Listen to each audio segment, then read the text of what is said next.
All right, call the meeting to order. Today is Tuesday, January 20th, 2026. Staff, can you take roll call, please? Commissioner Richard Lomsdale is excused. Commissioner John Graver. Here. Commissioner Dana Allen. Here. Commissioner Ann Warman. Here. Commissioner Robert Bailey. Here. And Commissioner Christopher Lay is excused. All right. Can we stand, pledge allegiance?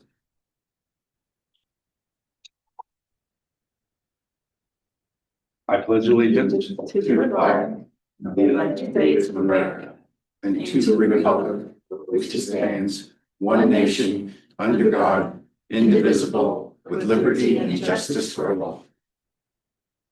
All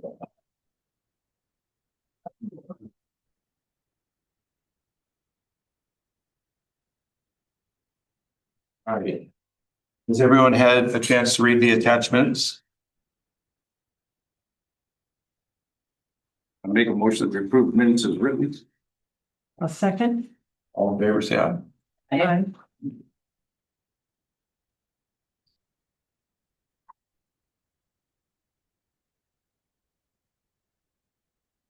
So I guess the other one would be if you read the agenda, do you have a conflict of interest at all? Excellent. All right. So at this point, we'll ask the city staff if there are any communications. Yeah, I have a few things.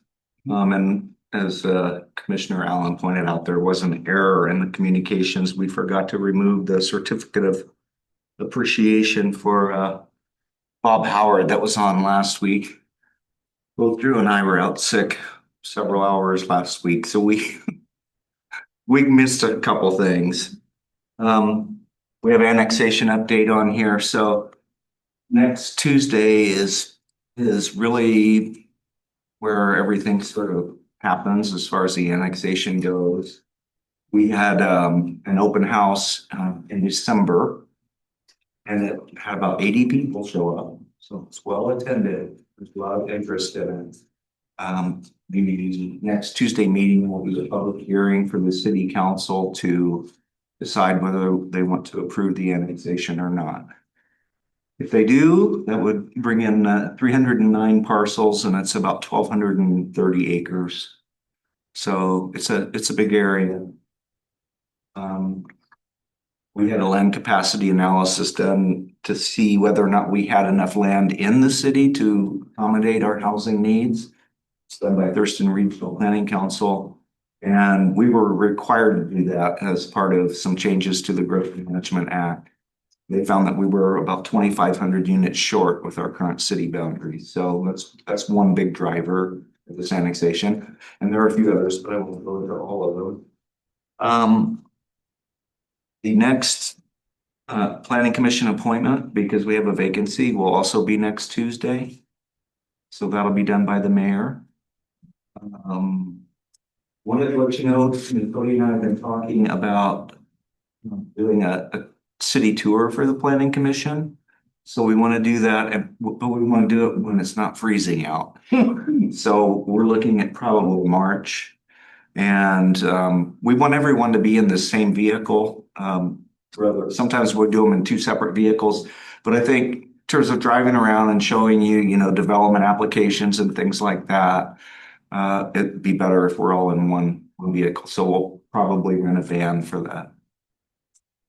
I do know that Chairman Lomsdale has been talking to either the city administrator or the mayor or both about a joint meeting between the Planning Commission and the city council. And I know that the mayor has gotten back to him. I don't know the details of that. So I was hoping he'd be here tonight to give you an update, but things are in the works for that. That's really all I can tell you. It's really up to the council and the mayor to sort of figure that out, I guess. And I think that's all I have. So at this time, we will open the floor for public comments. If anyone else would like to address the commission, please limit your comments to 3 minutes. Anyone here would like to address it? No. Is there anyone online? I'm double checking. No one online has their hands raised. Okay. Well, then I guess we move to staff, the unfinished business from our last meeting. No unfinished business from the last meeting. Then we move on to new business. New business, okay, great. So the materials I put in front of you are just to sort of give you an idea of some of the things that we are gonna transition to now that we've gotten through the comp plan, presumably. And the big 11 by 17 with all the yellow highlights. So this table, we call it our code changes table, and it's sort of a living document. And throughout the year, as things come up, either in legislation or just things that we see in our code that don't seem to be working or aren't strong enough, we add them in there as the code changes that we would like to make in the future. About 2 weeks ago, Andrew and Clayton and I sat down and we said, hey, let's highlight everything in yellow that we think is a priority to look at. So as you can see, there's quite a bit. Some of it is pretty simple. Like a good example of that is our R6 zoning district right now allows a density of 3 to 6 units. So it allows less density than the R4. So we want to make the code change to make it 4 to 6 units. So that's a matter of striking out a 3 and putting in a 4. Some of it is really ambitious, and some of it is required by law. So the 2 handouts I gave you, one is for accessory dwelling units. The other is for what is called a unit lot subdivision. The legislature is requiring us to change our code in both of those areas. Unit lot subdivisions is kind of a new thing for me. It's where you're allowed to basically administratively put almost like a condominium lot on an existing parent parcel. So you can have a legally separate lot within a pre-existing parent lot. And again, all of this is about the whole housing issue. So we're getting a lot of, like, never before have I seen this much state mandated code changes for cities. But we're getting a lot of it, and I expect we'll get more in this session. So those are 2 examples of things that we really don't have any choice. I mean, they have to be priorities because they're required by law. So if you look at my little list here under code updates, so the ADUs and unit lots I just discussed, the Unified Development Code update is also something we're required to do.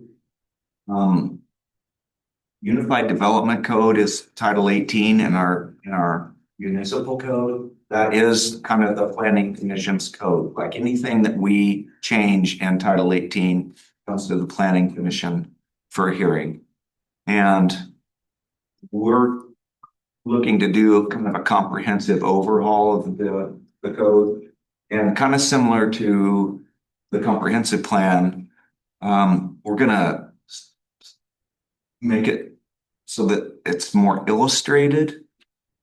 Like right now, it's all just semantics and verbiage. So as a good example, like our sign code, a lot of times people get confused about what sign regulations mean. We'll have actual illustrations in there saying this is what a monument sign is, and these are the dimensions it can be, and this is the kind of sign you can place on the side of a building.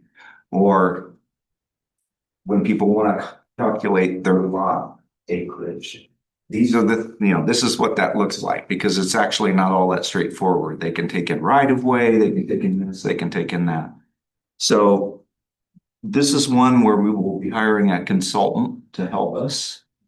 So that will require us to do a request for proposals. It'll take a little while to get that out, go through that process, do an interview.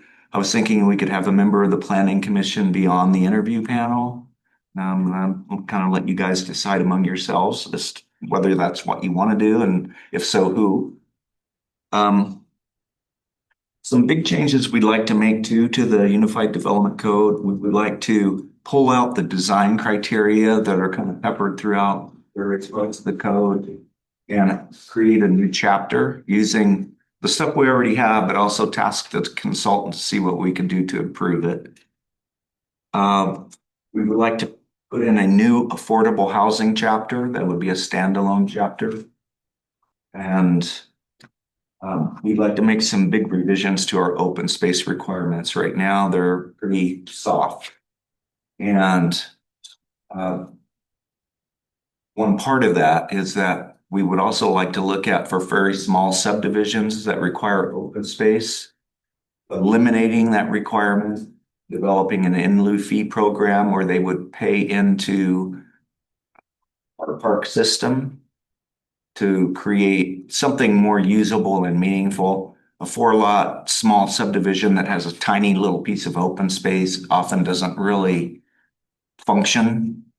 So we'd like to figure out a way to make those requirements more meaningful just for small developments. We want to work on park impact fees. So for new development, so right now, for example, new development pays transportation impact fees. That money goes into a fund that the city uses. It's within a 6-year time frame. City uses that to do road maintenance projects and to help out our road system. This would be similar. The development would pay a park impact fee that would go into a fund that we would use for the maintenance and expansion of city parks. And then the last one is another required one, which is kind of a big ticket item. We're required to update our critical areas ordinance. So that ordinance covers wetlands, streams, high groundwater areas, significant fish and wildlife habitat, oak trees, all of that. The rules around, for example, wetlands regulation have changed over the years, so we need to update those, have them be reviewed by ecology to make sure that they're compatible with what they now call best available science. So that's quite a lot of work right there. And as you can see, if you go through here, there's a lot more beyond that. I wanted to give you an idea of some of the things that are going to be coming down the pipeline.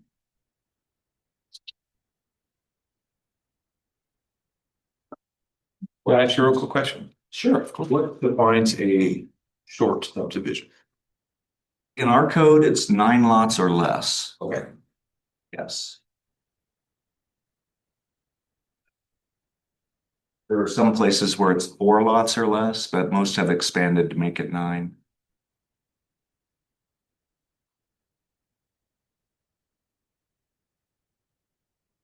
For affordable housing, are those would it be applicable to projects that are fully affordable housing or partially? I really don't know the answer to that yet. We just started looking like Andrew pulled out a chapter from the Redmond City Code on that.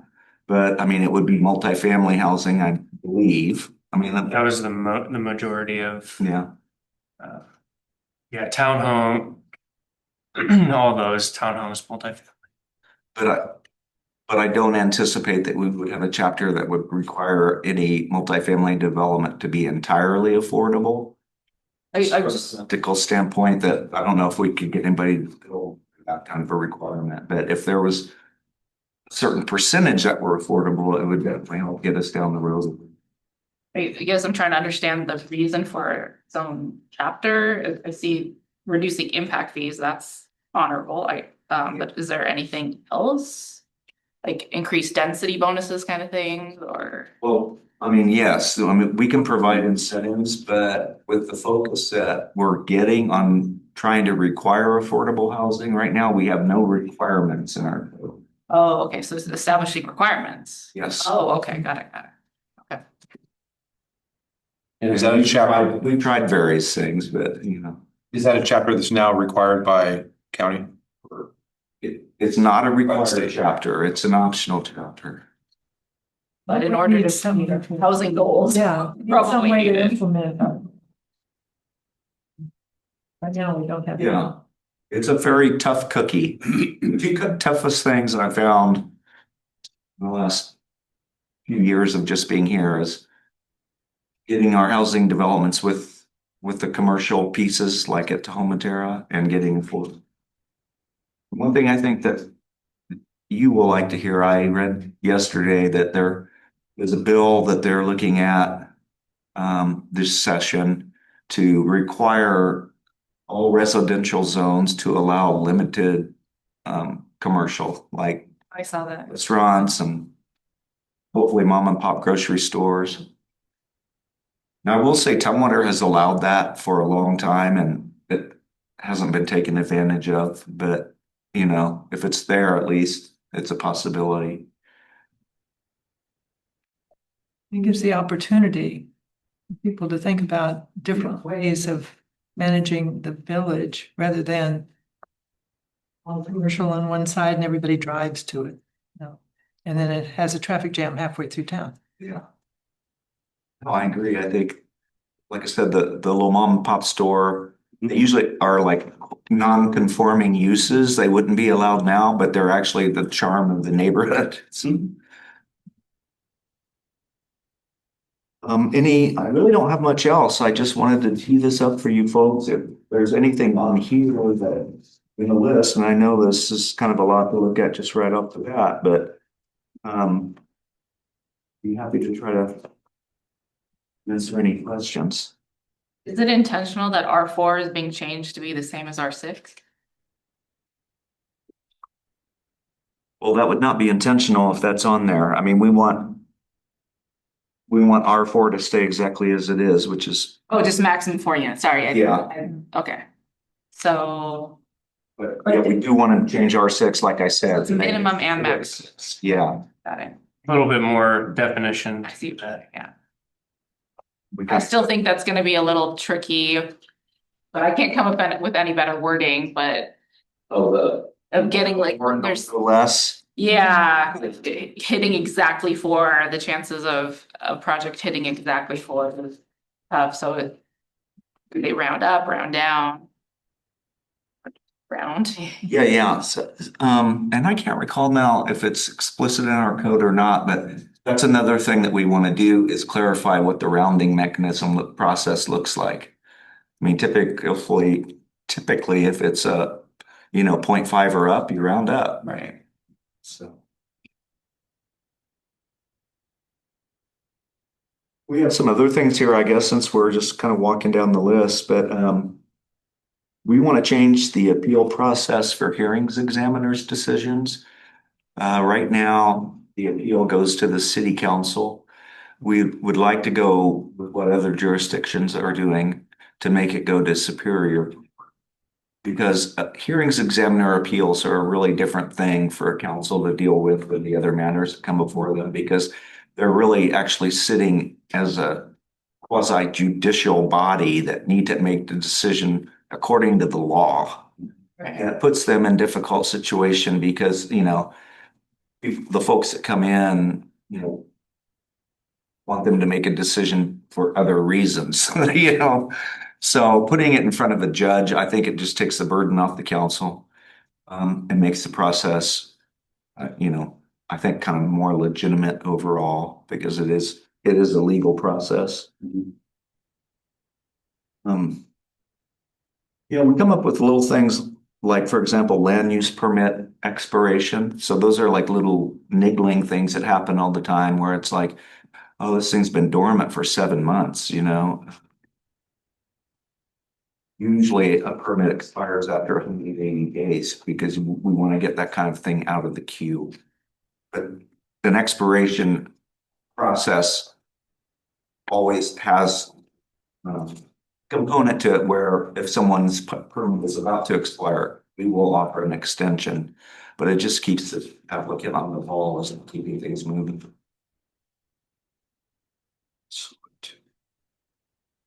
I have a question. Sure. There are a number of code changes that are related to parks and open space. Yeah. And this is just me asking for clarification on my role of being on both commissions, but for ongoing, if there are code changes or discussion of changing how we're going to approach something with respect to parks or funding parks or by having a fee for developers and small developments. I would prefer that staff think about actually attending if there are changes that are proposed, where they're accepted, that staff go to one of the Parks Board meetings to gather feedback from the Parks Board. Now, a lot of times that's my role. I'll take it in and let everybody know and then bring something back. But I'm not always going to be on both committees. I mean, that isn't a guarantee. Mine was the first case where it happened, but it may be the last case. Who knows? But I think that it would be a really good way to go about those, because the Parks Board might be doing something completely contrary to what you would want to propose, or could actually help support what you would want to propose. Well, I mean, in talking to Cody, I thought that he was doing that. I mean, he's our representative in public Well- services, so. He's having been on the Parks Board for too long now, 20 years or more.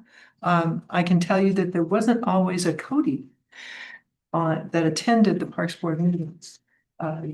Many times it was just members of the volunteers that had been selected by the mayor to be on the Parks Board. Yeah.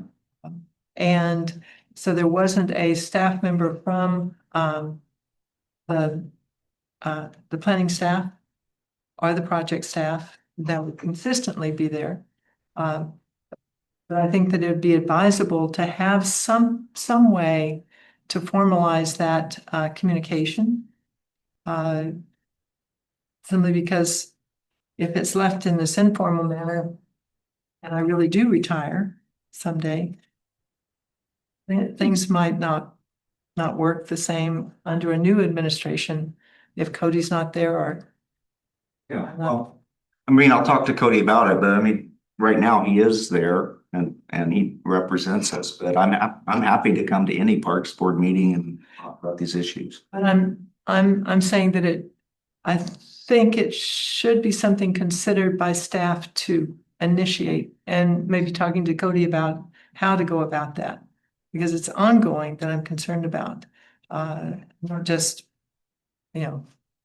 Cody or me. Well, again, talking to Cody, the Parks Impact Fee ordinance, I think, was drafted about 2 years ago, and he gave me the impression that that was done in consultation with the Parks Board. So. I just think it's a good idea. Okay, yeah. Move forward, Sure. because there may be other members of the Parks Board who weren't there a couple of years ago. There's Sandy and I have been there for that long. But I don't recall any discussion of the impacts fee. Well, I'll circle back with him. But it's not just the impacts fee. I'm saying it's other things like the open space. Well, open space is not a park. That's part of our subdivision process. It's not part of the Parks Board review. I thought that with small developments that they were required to provide some space that was public, open. Those are private spaces for the benefit of the subdivision.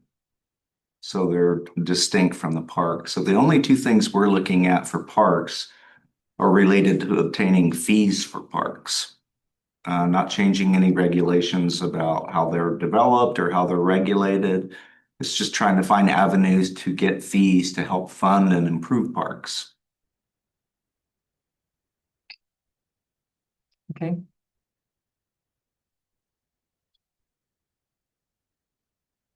Any other questions on this stuff? And as you go through this, feel free to email me if you go, this one is important to me, or you know what I mean?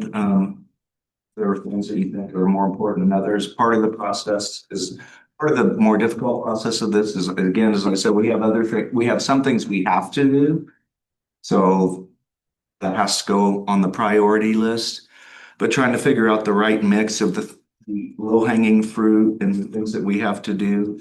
And then trying to figure out how to batch the changes so that we don't overwhelm the council with 100 different code changes in one ordinance. But at the same time, not having 100 different wordings on every single code change. So it's sort of an art.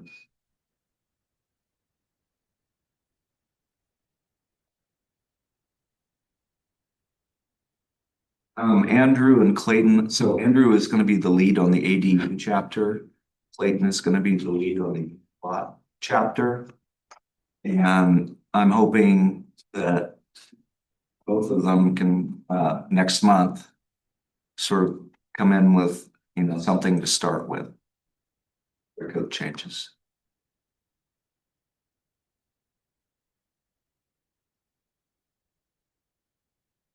Questions?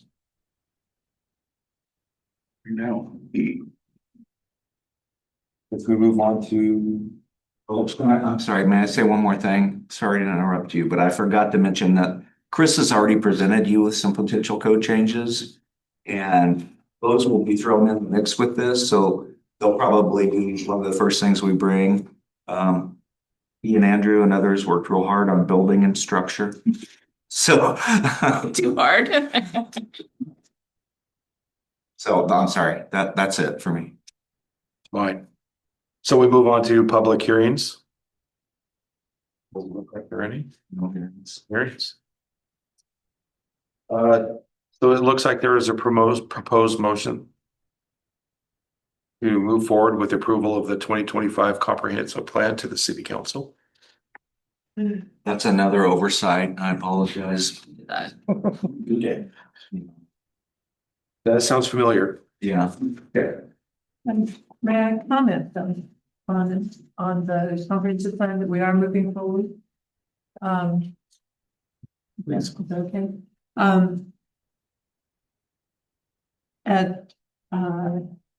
I was moved to read through in detail the whole comprehensive plan to assure that, yes, it is, the type of plan that we'd want to move forward.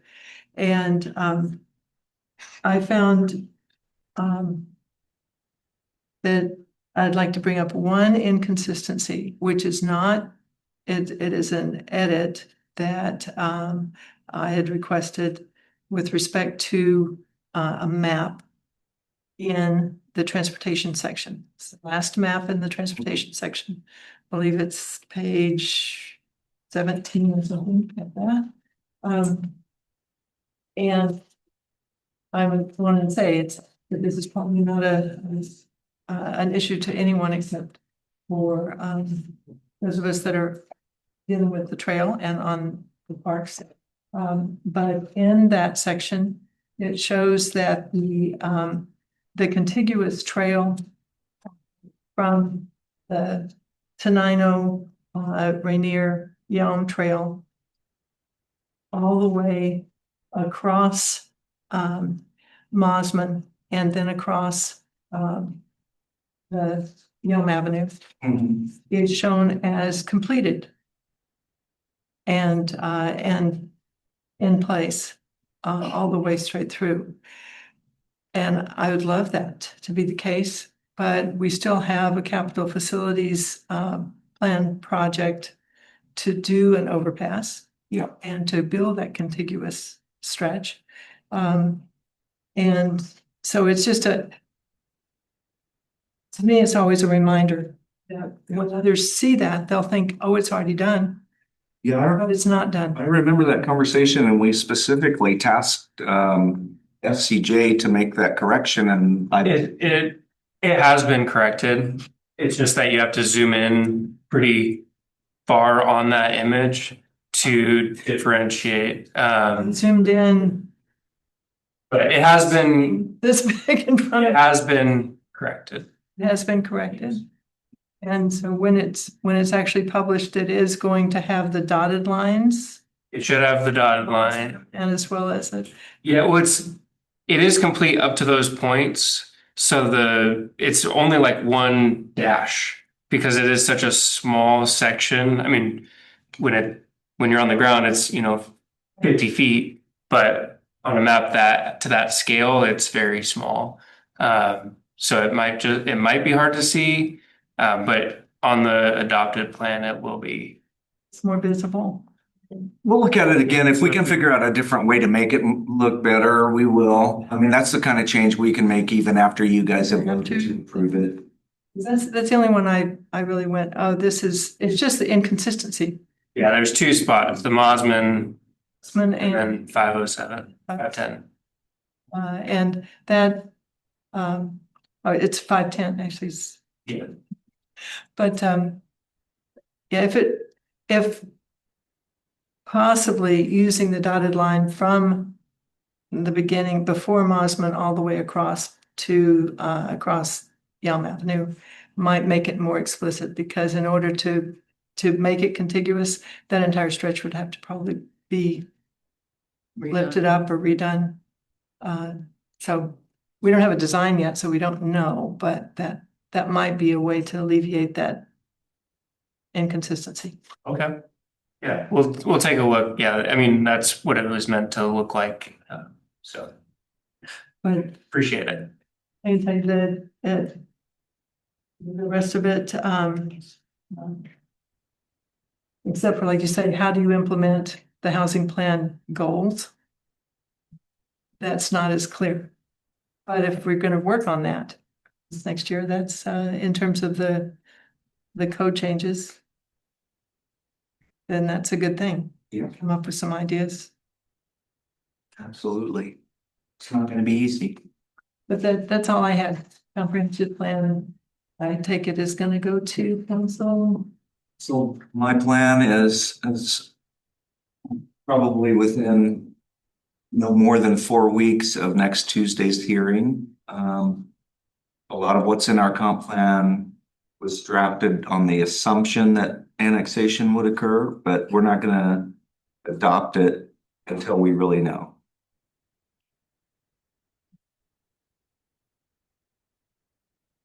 Is there a penalty from the county for that? For not being on time? No, this is actually a commerce thing, but I've already communicated to them what our timeline is. They know that it went to hearing, in the proper timeline. And there are numerous cities and counties whose plans are not as close to being adopted as ours are. So that helps. Excellent. So I guess we move on to subcommittee reports. Is there any to report? There's really, there's a lot of activities in parks, but right now there are no changes. Just that, say for the work with ecology on Cochrane Park is it's in ecology's hands. There's no more sampling that has to be done before we're given permission to do the rework, the project work. So we're waiting on ecology. What park is this? Cochrane. Oh, okay. Cochrane was where the filtration. Yeah. Was the reason for the park Right. being there. And now that's changed. Oh. Where they're asking for the water to be more pristine and more clean. Oh, Before going into the filtration than it would have been. Well, anyway, it gets very technical. Oh. No, but they're asking for the water to be absolutely, Potable. oh, yes. Back all the way before going back into It's the. potable, but you can't drink it. Yes, State law. It's like definition, what? And then, pre-board meets next week. Yes, correct. Good evening, everyone. So yeah, we're gonna get together. I just sent out the invitations for the art contest to all the local schools, so we should get some excellent art submissions. That'll be a lot of fun, and weather permitting, whether we do it inside the community center or in the park. I'll leave that one up to Mother Nature. I do have one question for you. Yes. A couple meetings ago, you mentioned that the city had developed new street tree listings. Yes. Is that available online on the city site, or is it? It should be. Let me double check and see if that was posted or not. Okay. And we try to do that every 5 years because we deal with new parasites, fungi, invasive species, bugs, you name it. So just being on top of that, I think ash is the one we're really trying to regulate right now. So trying to stay ahead of those trends. Okay, thank you.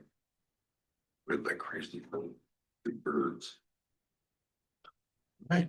I do have one thing. It's not new business or anything else, but every time somebody finds out that I'm on the planning commission, they ask me, how in the world did Circle K get the right to build that monstrous thing, over there? He said, they sit there and think Yelm's a small town.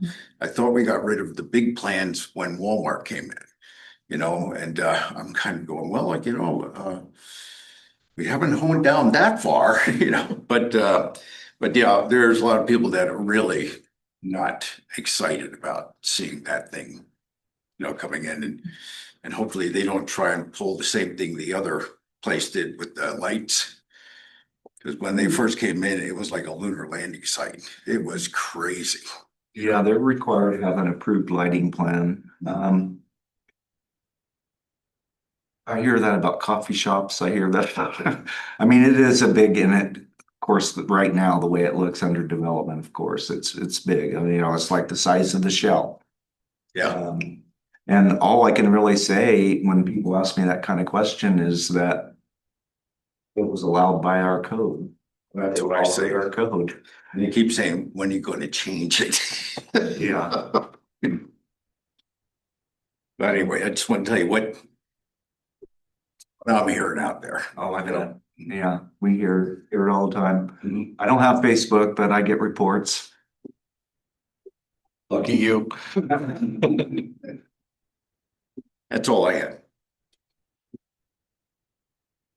Well, then I guess, is there a motion to adjourn? I'll make a motion to adjourn. I'll second. All in favor, say aye. Aye. Aye. All right. All in favor? All right. We adjourn. Look at that.